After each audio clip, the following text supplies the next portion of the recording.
भवानी सत्यं ब्रह्मामि त्वमेव माता च पिता त्वमेव बन्धुः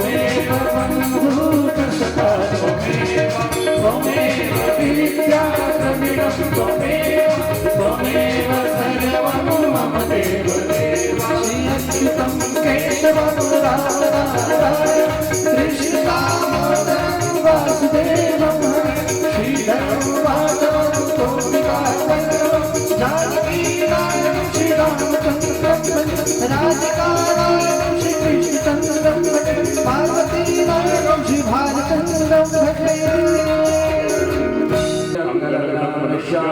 सर्वपापं विमोहति जलेन शीघ्रीकरणं पुष्पैः देवतावन्दनम् आराधिक्यं गणं मन्त्रपुष्पाञ्जलि ज्ञानद्यमय दन्तदेव तानि धर्माणि प्रथमान्यासन्नः देहनाकं महिमानः सजन्त यत्र पूर्वे साभ्याः सन्ति देवाः नाना सुगन्धि पुष्पाणि यथा कालो भवानि च पुष्पाञ्जलिर्मया दत्त गृहाणाद परमेश्वर मन्त्रपुष्पाञ्जलि समर्पयामि श्री गोपाल नारायणाय नमो नमः जय जय श्री राधेश्याम।